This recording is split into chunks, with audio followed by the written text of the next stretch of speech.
हर हर महादेव। जय माँ बाला सुंदरी। आज हम इस कुंडली के माध्यम से गज केसरी योग समझेंगे और उसका क्या फल रहता है वह भी आज समझेंगे। सबसे पहले बात कर लेते हैं कि जिसकी कुंडली में गज केसरी योग होता है वह क्या प्रभाव देता है कुंडली में। जिसकी कुंडली में गज केसरी योग होता है वह जातक या जातिका महाभाग्य योग में सबकी आंखों का तारा माना जाता है, यानी कि उसको सब पसंद करने वाले होते हैं, उदार किस्म का होता है और प्रसिद्धि पाता है, हर जगह प्रसिद्ध होता है और किसी बड़े पद पर आसीन होता है या फिर उसको ऐसा पद मिलता है जो जिम्मेवारी वाला होता है।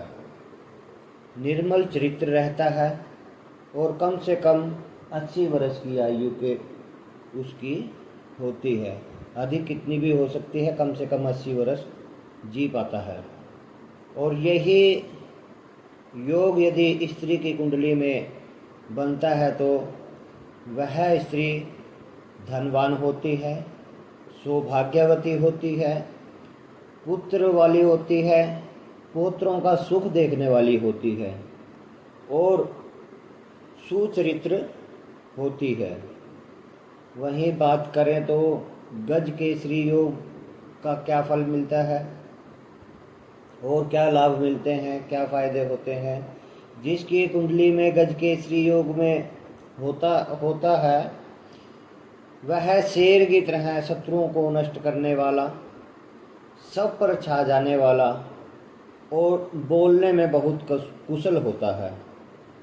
उसकी वाणी बहुत ही परिपक्व होती है, सभाओं में राजसी सम्मान पाने वाला होता है, लंबी आयु वाला होता है, यशस्वी और चतुर्बुद्धि व तेजस्वी होता है। इस प्रकार के गज केसरी योग के फल बताए गए हैं। अब यह कुंडलियों में बनता कैसे है, कैसे इसको देखते हैं, इसके कुछ नियम हैं कुंडलियों में देखने के, वो भी मैं आपको बता देता हूँ। जैसे सबसे पहले हम बात करते हैं महाभाग्य योग की, वह कैसे बनता है। दिन में जन्म हो, सूर्य, लगन व चंद्रमा तीनों ही विषम राशियों में हो तो पुरुष की कुंडली में महाभाग्य योग बनता है। एक नियम तो यह रहा। दूसरा, रात्रि में जन्म हो, लग्न, चंद्रमा, सूर्य तीनों ही सम राशियों में हो तो स्त्री की कुंडली में महाभाग्य योग बनता है। अब तीसरा क्या नियम है, गुरु से केंद्र 1, 4, 7, 10 भाव में चंद्रमा हो तो केसरी योग बनता है और इसको पराशर में गज केसरी योग भी कहा गया है। बृहस्पति से यदि 6, 8, 12 भाव में चंद्रमा हो तो फिर सकट योग का निर्माण होता है। लेकिन यदि चंद्रमा लग्न से केंद्र में हो तो सकट योग इस स्थिति में नहीं बनता।